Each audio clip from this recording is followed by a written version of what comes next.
안녕하세요. 커피앤톡입니다. 오늘도 와주셔서 감사드리고요. 바로 사연 읽어보겠습니다. 저는 남편과 함께 음식점을 개업한 지 6년째 되어 가고 있어요. 지금은 잘 운영하고 있는 가게이지만 여기까지 오는데 얼마나 많은 난관이 있었는지 몰라요. 떠올리면 정말 아득했던 일들도 있었답니다. 오늘은 그런 일들 중 가장 큰 시련이었던 시어머니와의 마찰에 대해 이야기하려고 해요. 시어머니는 오래전부터 코다리찜 맛집을 운영해 오셨어요. 그래서인지 남편도 어머니를 닮아 손맛이 좋았고 요리도 잘하는 편이었어요. 저 또한 요리에 관심이 많아서 우리 부부는 합심해서 음식점을 열게 되었어요. 저희 부부에게 음식점을 여는 것은 꿈이기도 했기 때문에 음식점 오픈을 준비하면서 정말 즐거웠어요. 돈이 많지 않아 대출도 받아서 시작했지만 분명히 잘할 수 있다는 근거 없는 자신감도 있었죠. 저희는 그렇게 쭈꾸미집을 시작했는데 오픈 후 며칠은 손님들의 발길이 끊이지 않는 것이었어요. 정신없이 바빴지만 우리가 성공할 수 있겠구나 하는 생각에 마음은 기뻤죠. 매일매일 녹초가 되어 지친 몸을 이끌고 집으로 들어왔지만 단 꿈을 꾸면서 잠들 수 있었어요. 하지만 그것도 잠시 금방 손님이 줄더니 순식간에 하루 5팀도 구경하기 어렵게 된 것이었어요. 영문을 몰라 원인을 찾으려고 했지만 첫 장사라 그런지 원인을 알기가 도무지 어려웠어요. 그래서 고민을 하다가 심혈을 기울여 레시피를 여러 가지 만들어 보았어요. 세트 메뉴 구성도 해보고 쭈꾸미 양념 맛도 더 업그레이드 해보기도 하고요. 그렇게 여러 시도를 해보았지만 시도를 하면 할수록 더 장사가 안 되는 것이었어요. 손님이 없어서 주변 가게들만 훔쳐보면서 앉아있는 시간은 상당히 고역이었어요. 처음에는 주변 가게들에게 질투가 났다가 나중에는 체념했다가 더 지나자 슬픈 마음과 초조한 마음이 계속 들었어요. 그리고 무엇보다 이러다 망하겠다는 생각에 마음이 너무나 조급했어요. 저와 남편은 안 그래도 첫 개업이라 모든 것이 예민했는데 장사가 안 되자 조급한 마음에 다툼도 잦았어요. 새 메뉴 좀 더 만들어봐. 다른 가게들은 새로운 메뉴 척척 잘 내더라. 우리도 그래야 하지 않겠어? 그리고 가격이 너무 비싸서 그럴 수도 있으니까 가격 좀 낮추자. 욕심 좀 버리고 장사해야 돼. 그게 무슨 소리야. 지금도 절대 비싼 값 아니야. 옆집 봐봐. 우리보다 더 비싼 메뉴도 있어. 가격 낮추는 게 무조건 좋은 게 아니라니까. 차라리 가격을 높이더라도 더 좋은 재료로 더 맛있게 만드는 게 나아. 자꾸 가격 낮추라고 하지 말라니까.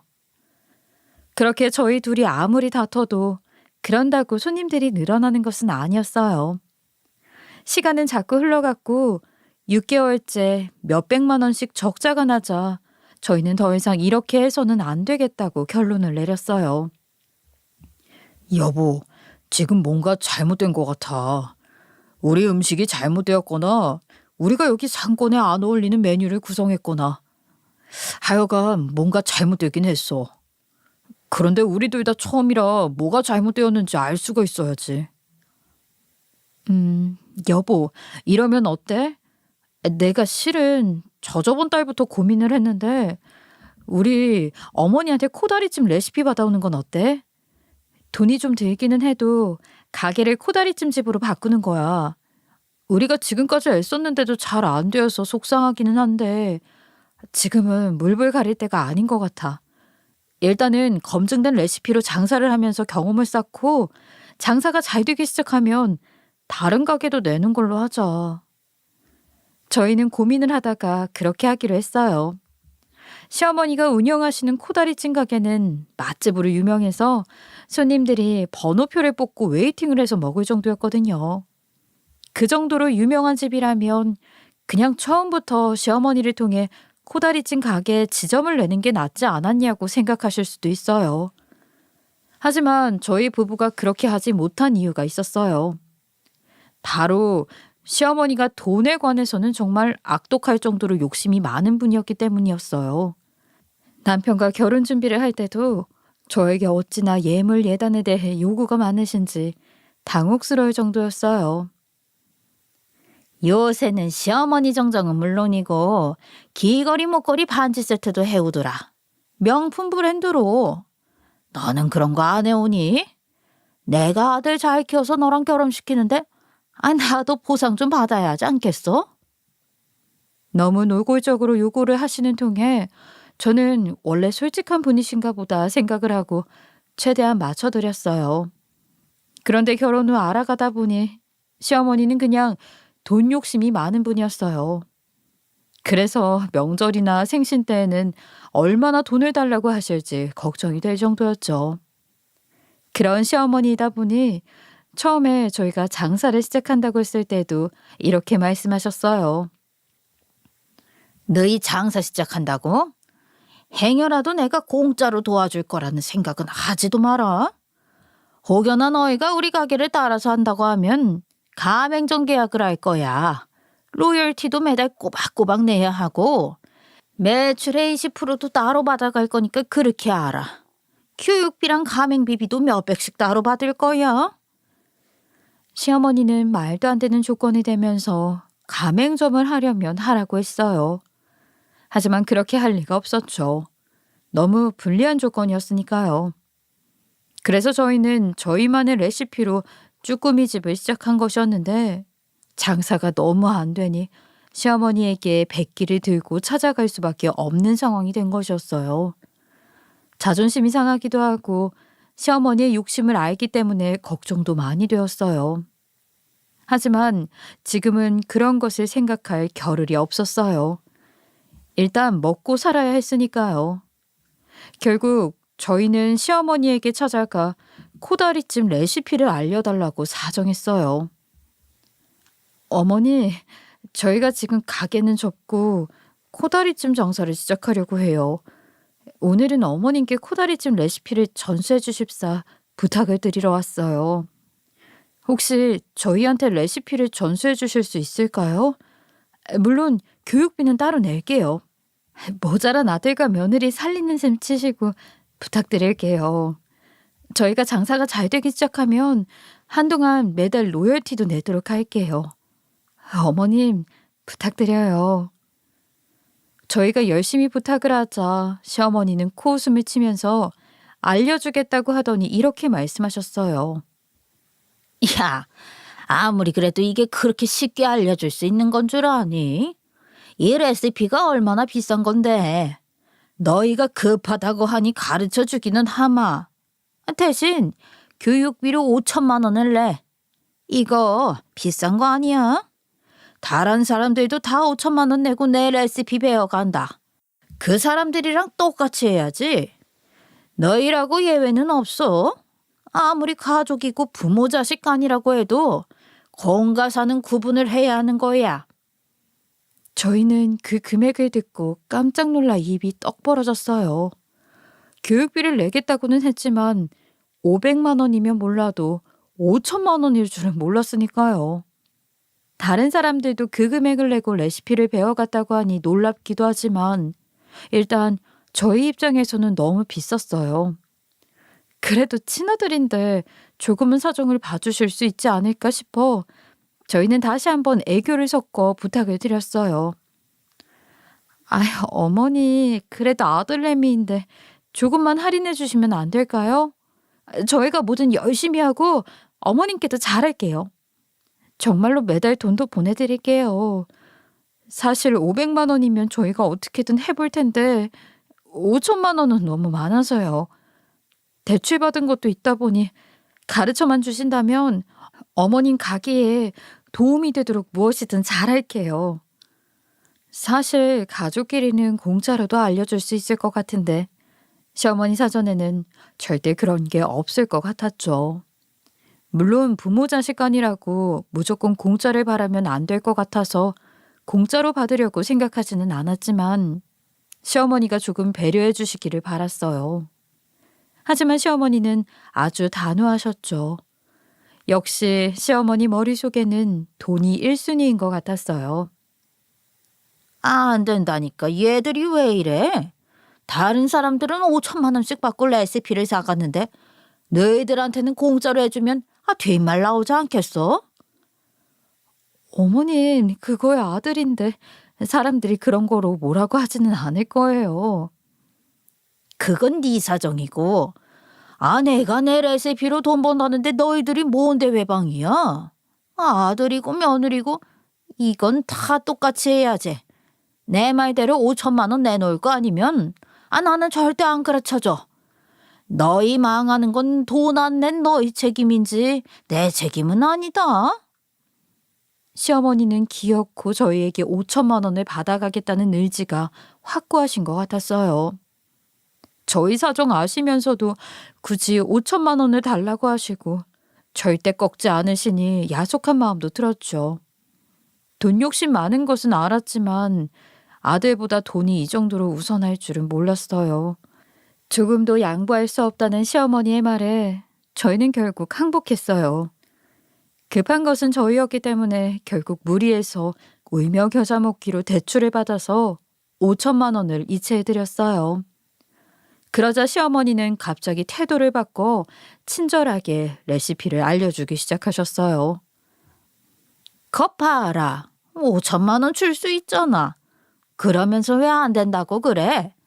레시피 가르쳐 줄 테니까 잘 받아 적어. 그리고 이따 여기에서 같이 한번 만들어 보면 돼.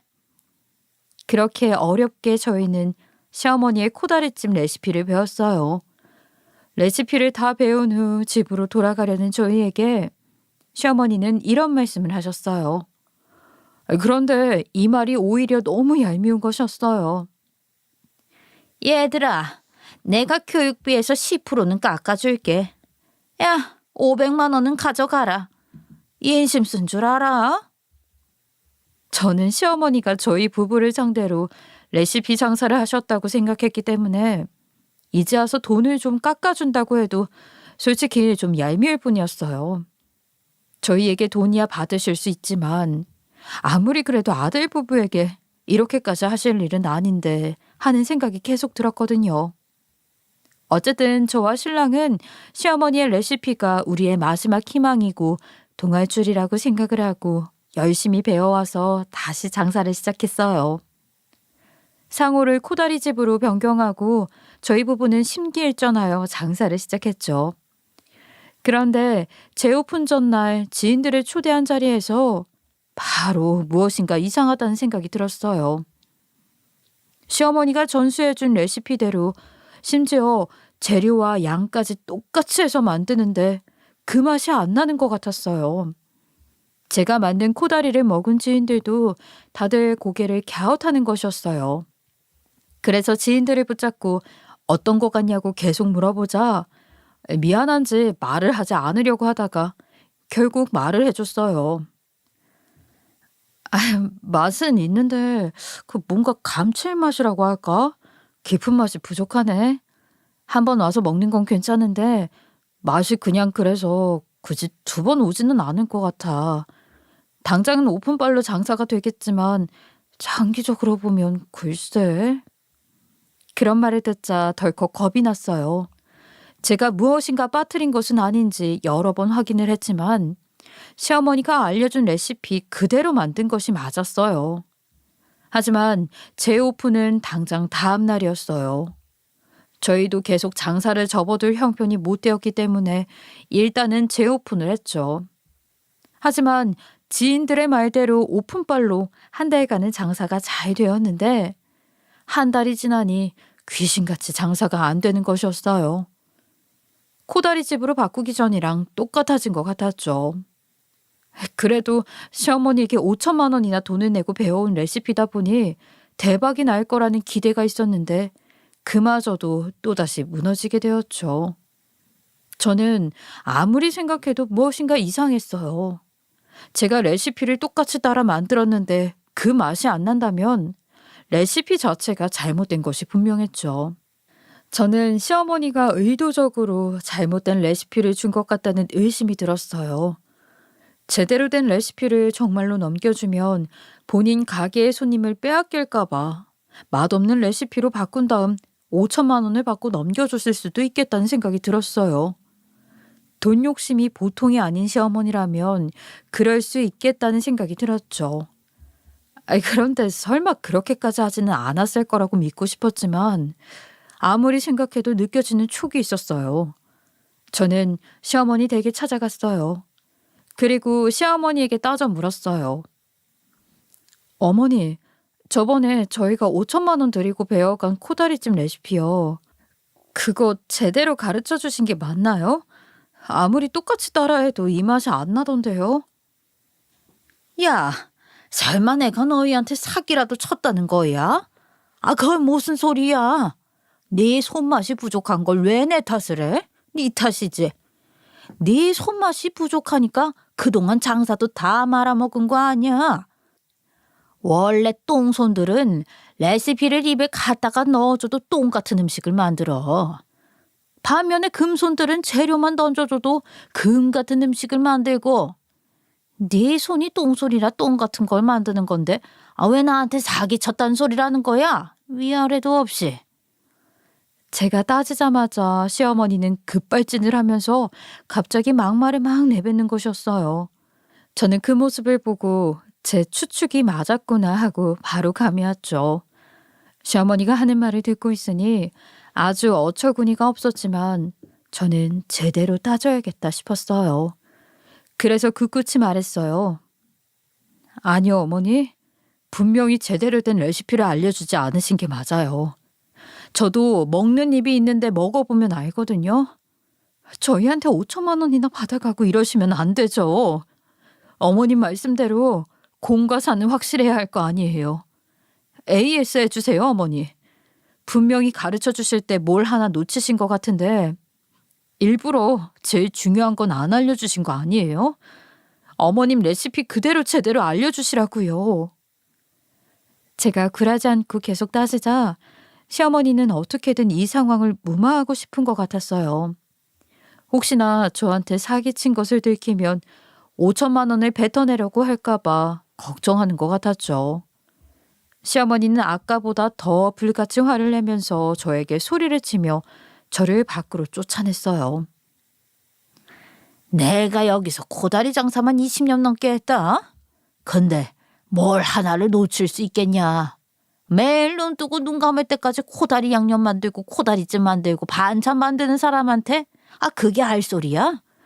너는 AS 받을 기본이 안 돼 있다. 이 싸가지 없는 거사. 아무렇게나 건방진 소리나 하고 네 똥손을 탓해. 왜 멀쩡히 장사하고 있는 나를 탓해? 사정을 하고 빌어도 AS를 해줄까 말까 한데 너 같은 것한테는 못 해줘. 결국 저는 시어머니에게 문전박대 당하고 쫓겨났어요. 시어머니는 저를 쫓아내더니 문까지 걸어 잠그셨어요. 정말 이럴 정도로 돈이 중요한 분이시구나 싶고 기가 찼죠. 그리고 저희에게 5천만 원을 받고도 제대로 된 레시피를 알려주지 않았고 알려줄 생각도 없다는 것이 확실했어요. 저는 너무나 화가 났어요. 남한테 해도 화가 날 행동인데 아들 부부에게 돈을 뜯어내기 위해 이런 짓을 하니 화가 날 수밖에 없었죠. 시어머니는 저를 상대해 주려고 하지 않았기 때문에 저는 어쩔 수 없이 돌아왔어요. 하지만 며칠 동안 자꾸 시어머니에게 사기를 당했다는 생각이 떠올라 화가 가라앉지 않는 것이었어요. 결국 저는 시어머니에게 소심한 복수라도 하기로 했어요. 그러지 않으면 앞으로 시어머니 얼굴도 보기 싫을 것 같았죠. 저는 화풀이라도 해야겠다 싶어 금요일 밤이면 장사하고 남은 쓰레기를 봉투에 담아 문 닫힌 시어머니 가게 앞에 가져다 놓았어요. 보통 토요일에는 쓰레기 수거를 하지 않기 때문에 금요일에 버려둔 쓰레기는 이틀 동안 가지고 있어야 했거든요. 정말 소심한 복수이기는 해도 시어머니에게 화를 낸다는 생각으로 소심하게 복수했어요. 그렇게라도 하니까 조금은 화가 풀리는 것 같았죠. 시어머니가 하신 행동이 정말 너무하다고 생각이 들고 화가 났지만 계속 얼굴을 마주해야 할 뿐이니 언제까지고 화만 내고 있을 수는 없었으니까요. 그렇게 시어머니에게 사기를 당한 것은 그냥 시어머니에게 크게 용돈 드렸다 생각하기로 하고 잊으려고 했어요. 그렇지만 저희 가게의 사정이 나아진 것은 아니었기 때문에 결국 하는 수 없이 밤을 새우면서 레시피 연구를 시작했어요. 유명하다는 양념 레시피 책도 사다 보고 요즘 유명한 요리사의 영상도 참고하고 음식점을 하시는 아는 분들께도 연락을 드려 조언을 얻으면서 노력을 정말 많이 했어요. 그러면서 메인 메뉴를 다시 바꿔볼까 하는 생각도 했지만 그 생각은 접었어요. 왜냐하면 이미 쭈꾸미 집에서 코다리 집으로 한번 바꿨는데 또 바꾸면 잘 안 되는 집이라고 생각해서 손님이 줄어들 수도 있으리라 생각했거든요. 그리고 한편으로는 이 코다리찜 레시피를 깊이 연구해서 시어머니에게 복수하고 싶은 마음도 있었어요. 어머니가 가르쳐 주지 않으셔도 충분히 맛있는 코다리찜을 만들어 성공할 거예요. 라는 마음이었죠. 시어머니에게 그런 막말을 들을 정도로 제 요리 실력이 형편없지 않다는 것을 증명해 보이고 싶었어요. 종일 장사를 하고 손님이 없는 새벽 시간에 레시피 연구를 하는 나날이 이어졌어요. 잠이 부족해지다 보니 매일같이 피곤했죠. 그래도 끝까지 몇 개월을 연구해서 저는 드디어 저만의 코다리찜 레시피를 완성했어요. 제가 스스로 연구한 레시피는 시어머니표 코다리찜보다 훨씬 맛있는 것 같았어요. 제 식대로 해석한 코다리찜 맛이었죠. 준비를 많이 한 만큼 떨리는 마음으로 메뉴를 싹 바꿨어요. 그리고 다시 장사를 시작했는데 손님들의 반응이 너무나 좋은 것이었어요.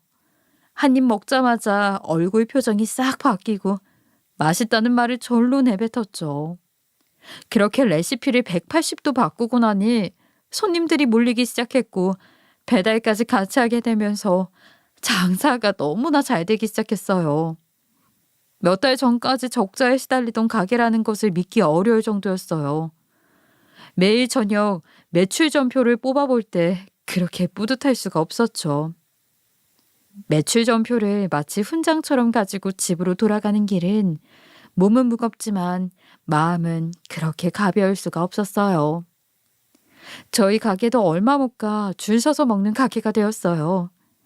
한창 바쁠 때 보면 시어머니 가게보다 더 긴 줄이 서 있고는 했어요. 어떤 날은 그런 모습을 보면 이게 꿈은 아니겠지? 하는 생각이 들었어요. 손님이 없어서 공치던 날들이 몇 개월 전인데 지금은 전혀 달랐으니까요. 그런 생각을 하면 입이 귀에 걸리는 것 같았어요. 기쁘고 행복해서요. 그리고 이 소식을 들은 시어머니는 저희 가게가 부러워 샘을 낼 줄 알았는데 웬일인지 반대로 칭찬을 하시는 것이었어요. 며느라, 내가 너한테 레시피를 알려주지 않은 이유가 있었다니까. 레시피를 다 알려주면 네가 쉽게 얻으려고 하고 노력한 게 없었겠지. 그래서 일부러 레시피를 덜 알려준 거였어. 근데 이것 봐라. 이제는 내 코다리찜보다 네 코다리찜이 더 유명해지지 않았니? 다 나의 큰 그림이었던 거다. 이제 이 시어미의 깊은 속을 알겠지? 시어머니는 이렇게 저에게 너무 대견하다면서 칭찬을 아끼지 않았고 등까지 쓸어내려 주었어요. 하지만 칭찬인 줄 알고 들어보면 결국에는 자신에게 유리하게 말하고 있는 것이었죠. 본인이 뭐 일부러 저를 가르치고 깨닫게 해줬다고 비싼 돈을 받아간 것은 정당하다고 말하는 것이었어요. 또 제가 혼자 독학해서 제가 이룬 결과인데 시어머니는 본인의 공이라고 말을 하고 있었어요. 저는 어이가 없었어요. 그래서 웃으면서 시어머니에게 말했어요. 어머니가 5천만 원 받아가시고 제대로 레시피를 알려주지 않으신 것 때문에 제가 얼마나 속이 상했는지 모르시죠? 그런데 지금 그 덕에 제가 성공했다고 말씀하시면 제가 좀 당황스러워서요. 하지만 그냥 저희가 큰 용돈 드렸다고 생각하기로 했어요. 어머님도 그렇게 생각하시면 될 것 같아요. 굳이 그렇게 저희에게 도움이 된 일이었다고 말씀하실 필요 없고요. 제가 이렇게 받아치자 시어머니는 아무 말도 하지 못하고 입만 삐죽거렸어요. 아무런 할 말이 없었겠지요. 저는 그렇게 제 입장에서 시어머니에게 확실한 복수를 했다고 생각했어요. 그렇다고 후련한 것도 아니었죠. 시어머니가 그 일에 대해 반성을 하시는 것도 아니었으니 그저 기분이 썩 좋지 않을 뿐이었어요. 하지만 지금은 가게가 잘 되고 있어서 그것만 생각하기로 했어요. 가게 생각을 하면 마음이 든든하고 행복했으니까요. 이런 행복이 지속될 것 같았는데 몇 개월 후부터 갑작스럽게 또 손님이 줄어들기 시작했어요. 이게 웬일인지 덜컥 겁이 났죠. 손님이 몰려오기 시작한 지 얼마 안 되었는데 또 이러니 다시 또 망할까봐 무서웠어요. 그래서 여러 방면으로 알아보니 저희 가게의 평판이 나락으로 떨어져 있는 것이었어요. 손님이 줄기 시작한 시점부터 배달 어플이며 지도 어플에 온갖 악플과 이상한 후기가 잔뜩 올라와 있었어요. 사람들은 배달 어플에서 별점 테러를 하고 인터넷에 검색을 하면 저희 가게에 대한 이상한 소문들이 검색되고 있었어요. 여기 진짜 실망. 맛있다고 해서 기대하고 왔는데 완전 별로임. 재료도 신선하지 않고 그냥 가성비 떨어지는 집인 듯.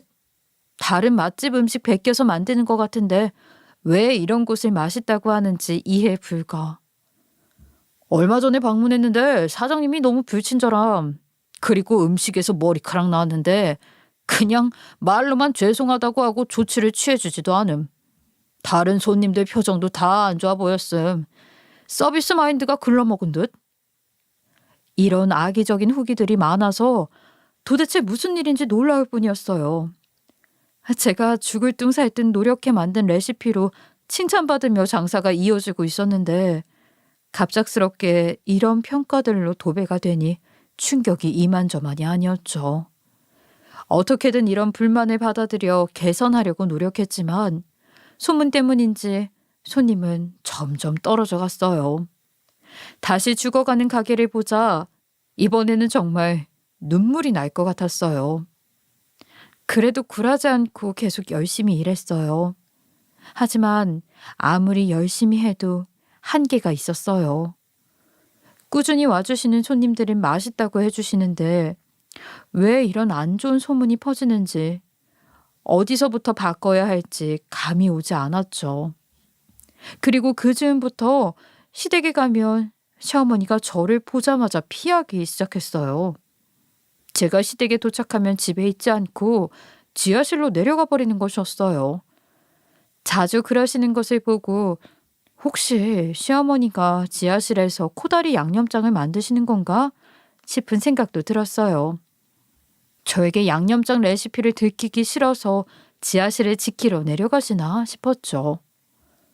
어느 날 시댁에 도착했을 때도 시어머니는 저에게 인사를 하는 둥 마는 둥 하시고 제가 시댁 부엌에서 일을 하고 있자 말도 없이 또 지하실로 내려가려고 하셨어요.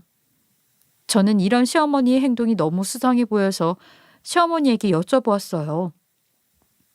어머님, 요즘 지하실에서 대체 뭐 하세요? 제가 올 때마다 거기로 내려가시던데 지하실에 뭐라도 숨겨두셨어요? 아니, 숨겨두기는 뭘 숨겨둬. 아이, 그런 거 없어. 쓸데없이 궁금해하지 마. 아내가 취미로 술 담그는데 그것들 확인해 보러 내려가는 거야. 시어머니는 그렇게 말씀을 하셨지만 믿기는 어려웠어요. 술 확인하러 매번 내려가는 것도 이상한 일이었으니까요. 저는 계속 궁금해서 한 번은 시어머니가 화장실에 가셨을 때 몰래 지하실에 가보려고 했어요. 지하실은 집 현관 옆에 따로 문이 있었어요. 그래서 제가 현관문을 열고 나갔는데 시어머니가 화장실에서 그 소리를 듣고 뛰어나와 화를 냈어요. 뭐 해? 왜? 지하실에 몰래 가려고 해? 내가 술 담근 것들 넣었다고 했잖아. 술 담그는 게 온도 변화에 얼마나 예민한데? 함부로 문 열었다 닫았다 하면 안 된단 말이야. 술 다 망가지면 네가 책임질 거야. 감당 못할 짓 하지 마라. 내 분명히 말했다. 시어머니가 그렇게 으름장을 놓으시니 저도 별도리가 없었어요. 무엇이 있는지도 모를 지하실에 시어머니와 싸우면서까지 들어가고 싶진 않았으니까요. 그런데 시어머니는 저에게 그렇게 화를 낸 이후 점점 더 미심쩍은 행동을 하기 시작했어요. 그 후부터는 저만 보면 흠칫 놀라고 제가 다른 일을 하기만 하면 바로 지하실로 내려갔어요. 시어머니의 그런 행동이 너무나 수상해서 저는 관심을 끄기로 했는데도 그게 잘 안 되었어요. 시어머니가 무엇인지 제 눈치를 봐야만 하는 일을 하고 있는 것이 확실한데 무엇인지는 알 수가 없었어요. 시어머니는 지하실에서 술을 담그고 있다고 하셨지만 그것만은 분명히 아니라는 촉이 왔어요. 저는 촉이 제법 좋은 편이라서 시어머니를 보면서 무슨 일인지 알아내려고 노력했어요. 하지만 저와 관련된 무슨 일을 꾸미고 있다는 감만 올 뿐 정확히 무슨 일인지는 알 수가 없었죠. 저는 결국 시어머니를 따돌리고 지하실에 들어가기로 했어요. 남편을 통해 며칠 뒤 시어머니 댁에 단골 손님들이 놀러 온다는 소식을 들었어요. 시어머니가 단골 손님들을 대접하는 자리였죠. 저는 그날 시어머니의 비밀을 밝혀보기로 했어요. 단골 손님들이 모두 도착한 시각, 저는 예고 없이 시어머니 댁에 찾아갔어요. 시어머니가 저를 발견하면 단골 손님들 오신 자리인데 일손을 도우러 왔다고 변명을 할 생각이었죠. 다행히 제가 대문을 들어섰는데도 시어머니는 눈치채지 못하신 것 같았어요. 저는 그 틈을 타 잽싸게 지하실로 향하는 문을 열었죠. 지하실에 내려가 불을 켜자 놀라운 광경이 눈앞에 있었어요. 습기가 있어서 쾌쾌한 냄새가 나는 지하실에는 사무실처럼 책상이 여러 개 놓여 있었고 컴퓨터와 핸드폰이 대여섯 대 정도 설치되어 있었어요. 사람은 아무도 없었어요. 하지만 여러 명의 사람이 이곳에 와서 무엇인가 작업을 했다는 것은 알 수 있었어요. 어떤 자리에는 마시고 남은 커피가 놓여 있기도 했고 어떤 자리에는 벗어두고 간 듯한 슬리퍼가 여기저기 놓여 있기도 했거든요. 저는 이게 대체 무슨 상황인가 하는 생각에 찬찬히 살펴보다가 곧 기함할 만한 것을 발견하게 되었어요. 책상 위 모니터 앞에는 종이에 휘갈린 글들이 몇 장씩 놓여 있었어요. 저는 그것을 자세히 들여다보다가 깜짝 놀라 입이 떡 벌어졌어요. 그 종이들을 들어올려 확인해 보니 거기에는 시어머니의 자필로 이런 내용들이 적혀 있었어요. 재료가 신선하지 않음, 가성비 떨어짐, 다른 맛집 베낀 듯, 사장이 불친절, 음식에서 이물질 나옴, 서비스가 엉망, 반복적으로 여러 개 아이디로 작성. 이런 식으로 악의적 후기에 대한 짧은 지시사항들이 적혀 있었어요. 그것들을 보고 저는 너무나 놀라 눈을 동그랗게 뜨고 한참을 쳐다보고 있었어요. 다른 책상들을 보니 각자 다른 내용이 적힌 종이들이 여러 장 올려져 있었죠. 그리고 어떤 책상에는 계약서도 올려져 있었어요. 확인해 보니 아르바이트 계약서였죠. 저는 그제야 상황이 모두 이해가 되었어요. 우리 가게에 별점을 테러하고 인터넷으로 이상한 소문을 낸 것이 바로 시어머니가 한 짓이었던 것이었어요. 시어머니는 지하실에서 아르바이트생까지 고용하여 그 작업을 하고 있었던 것이었죠. 저는 너무나 열이 받고 기가 차서 한참을 헛웃음을 터뜨리며 서 있었어요. 정말 너무나 화가 나서 당장 집으로 들어가서 시어머니를 데리고 지하실로 내려올까 싶었어요. 하지만 일단 조금 진정을 하고 나니 지금은 증거를 남겨놓는 것이 우선이라는 생각이 들었어요. 그래서 컴퓨터를 모조리 켜고 자동으로 로그인되어 있는 자리를 찾아서 작성한 댓글들을 쭉 보았어요. 그리고 그것을 동영상으로 녹화했죠. 자리마다 올려진 시어머니의 자필 지시사항들도 모두 사진으로 찍어 놓았어요. 그리고 나서 저는 거기에 있던 컴퓨터랑 핸드폰을 모조리 다 박살내기 시작했어요. 너무나 화가 나서 그렇게 하지 않고는 베길 수가 없었거든요. 저는 소리까지 질러가면서 난장판을 만들었어요. 컴퓨터 모니터를 던져서 깨트리고 본체를 다 쓰러뜨리고 핸드폰은 바닥에 던지고 발로 짓밟았어요. 정말 너무나 화가 나고 너무나 괴로웠어요. 제 가게에 손님이 줄어들 때도 더 열심히 버텨야 된다는 생각으로 눈물 한 방울 흘리지 않았는데 이 기가 막힌 광경을 보고 나니 눈물이 펑펑 흘렀어요. 분노로 흐르는 눈물이었죠. 제가 죽을 힘을 다해 우리 부부의 첫 가게를 살리려고 노력하고 있었는데 시어머니는 시샘의 눈이 멀어 여기에서 그 노력을 모두 죽이고 있었던 것이었어요. 저희 가게가 잘 되니 본인 가게 손님이 줄어들까 봐 그런 것이 분명했어요. 시어머니는 제가 가게를 비우고 시댁에 올 때마다 저를 피해 지하실로 가서 실시간으로 별점 테러를 하고 있었던 것이었어요.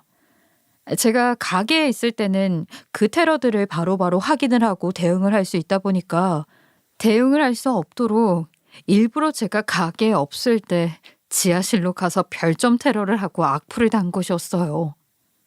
그렇게 한참 난리를 치고 있는데 손님들이 떠나는 소리가 들렸어요.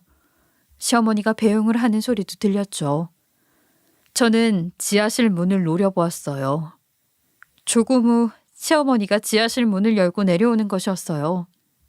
하지만 시어머니는 박살이 난 컴퓨터와 핸드폰, 그리고 그 사이에 도끼를 물고 쏘아보고 있는 저를 보고 비명을 질렀어요. 아이고야, 이게 뭐야? 아이고. 시어머니의 비명 소리에 시댁에 있던 시댁 식구들이 지하실로 내려왔어요. 그날은 형님 댁도 와 있던 날이라 여러 시댁 식구가 지하실로 내려왔죠. 저는 남편에게 전화를 걸어 당장 여기로 오라고 말했어요.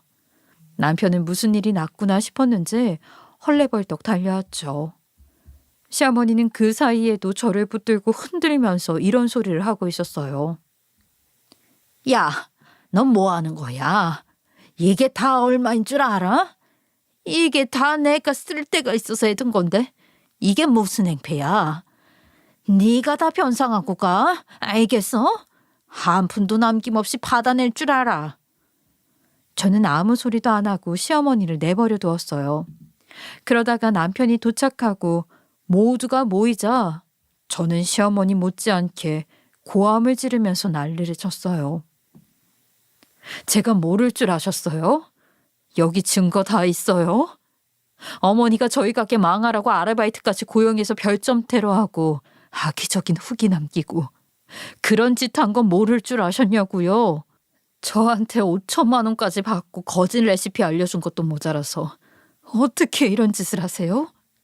저희 진짜 최선을 다해서 열심히 살고 있는데 어떻게 이런 짓을 하시냐고요. 가게 해보셨으니까 장사하는 사람이 가게에 얼마나 목숨 거는지 아실 거 아니에요. 그런데 아무리 돈이 좋다고 해도 친아들 가게에 어떻게 이런 짓을 해요? 돈이 그렇게 좋아요? 사람으로서 이런 못할 짓 정도로 그 정도로 좋냐고요. 어머니는 돈 욕심밖에 없는 사람 같지도 않은 사람이에요. 그리고 저는 그 자리에 있던 증거 자료들과 제가 촬영한 영상들을 모여있는 가족들에게 전부 다 보여주었어요. 저도 이렇게까지 거품 물고 난리를 친 적은 인생을 통틀어 처음이라서 다리까지 후들거렸어요. 그렇게 화를 마구 내고 나니 힘이 빠져 저는 바닥에 털썩 쓰러졌어요. 정신을 놓지 않으려고 했지만 너무 화가 나다 보니 두통이 오고 눈에서는 눈물이 흐르고 정신이 없었죠. 결국 저는 정신줄을 놓았던 것 같아요. 눈을 떠보니 응급실이었고 남편이 곁에서 울면서 제 손을 잡고 있었어요. 그 후 저는 시어머니에게 제대로 남은 복수를 마저 하겠다고 생각했어요. 저와 남편에게 사기를 쳐 돈을 뜯어가고 저희의 모든 것을 바친 가게를 고의로 망하려고 시도한 시어머니를 용서할 수가 없었어요. 시어머니가 저지른 짓에 상응하는 대가를 치르게 하고 싶었어요. 저는 음식점 사장님들이 모인 커뮤니티에 글을 올려 시어머니네 코다리 집에서 레시피를 산 사람들을 찾았어요. 생각보다 여러 명에게 연락이 와서 저는 그분들을 찾아갔어요. 그리고 시어머니가 저에게 준 레시피와 비교를 해보았죠. 역시나 시어머니는 엉망진창으로 레시피를 알려준 것이었어요. 예를 들면 어떤 사람한테는 고춧가루를 3스푼 넣으라고 하고 어떤 사람한테는 고춧가루를 1스푼 넣으라고 제각각 가르쳐 준 것이었죠. 연락이 닿은 사장님들도 그 사실을 알고 매우 분노했고 모두 모여서 소송을 하기로 했어요. 소송이 시작되자 시어머니는 저를 찾아와 손이 발이 되도록 빌었어요. 그동안 레시피를 사기쳐서 뜯어먹은 사람들이 많고 액수가 크다 보니 모두 모이면 몇 억이나 배상을 해야 할 판이었거든요. 며느라, 내가 잘못했다. 그때는 그렇게 하는 게 맞다고 생각했는데, 돌이켜보니 내가 잘못한 것 같아. 이렇게 빌 테니 한 번만 그 사람들한테 소송 취하해달라고 설득 좀 해줘. 내가 이렇게 빌게. 이거 다 뱉어내게 되면 가게 다 안 보잡게 생겼어. 가게 날아가면 안 되잖아. 어떻게 좀 도와줘라. 응? 그 모습을 봐도 그저 시어머니의 태도가 가증스러울 뿐이었어요. 저는 시어머니에게 차갑게 대답했어요. 남의 가게 날아가는 건 아무렇지 않고 본인 가게 날아가는 건 그렇게 아까우세요? 그동안 편하게 사기쳐서 돈 뜯고 즐거우셨으면 이제 뱉어내셔야죠.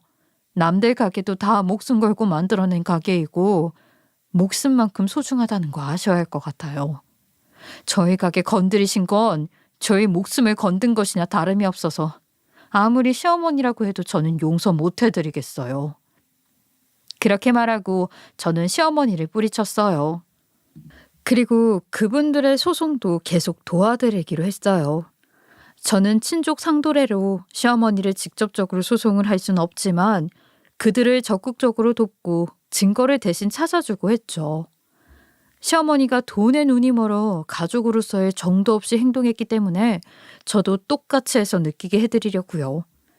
그리고 얼마 뒤 시댁에서 증거를 찾으면서 시어머니의 수첩에서 시어머니표 코다리찜 진짜 레시피를 발견하게 되었는데 어이가 없게도 시어머니의 필살기 양념 레시피는 바로 조미료였네요. 조미료를 글쎄 말도 못하게 넣는 레시피였어요. 참, 그거 보고 얼마나 허탈한지 어이가 없었죠. 시어머니도 모든 진실이 밝혀지자 쥐구멍이라도 숨으려고 안절부절했는데 그 꼴이 정말 하찮을 뿐이었어요. 욕심이 하늘을 찌르더니 결국 파국을 맛보게 된 거죠. 그 이후로 시어머니는 매일같이 저희 집 현관문 앞에서 절 기다리며 저를 볼 때마다 무릎을 꿇고 그 사람들한테 제발 고소 취하해달라고 빌고 있어요. 저는 그런 시어머니를 매몰차게 모른 척하고 있죠. 변호사님 말씀으로는 승소가 확실하다고 하니 시어머니도 머지않아 자신의 잘못을 느끼게 되지 않으실까 싶어요. 그 후로 별점 테러랑 악플들이 싹 다 없어지고 저희 가게에 대한 좋은 평점들과 미담들만 남게 되니 다시금 가게를 찾는 손님들과 매출은 오르고 있어요. 저는 이번 일을 통해 너무 장사가 잘 되어도 안 좋다는 생각을 했어요. 얼굴도 모르는 누군가에게 또 표적이 될까봐 무섭더라고요. 요즘은 그냥 오늘만 같아라 하는 마음으로 살고 있답니다. 시어머니처럼 크게 욕심부리지 않고 소소하게 밥 굶지만 않을 정도로 살려고 노력하고 있어요. 오늘 제 사연을 들어주셔서 감사하고요. 어떤 관계이든 돈보다 사랑과 정이 가장 중요한 것이라고 생각해요. 여러분들도 억울하게 당하는 일 없이 항상 행복한 일만 가득하셨으면 좋겠습니다. 감사합니다. 지금까지 커피앤톡이었습니다. 오늘도 끝까지 함께 해주셔서 감사하고요. 다음 영상으로 또 찾아뵙겠습니다.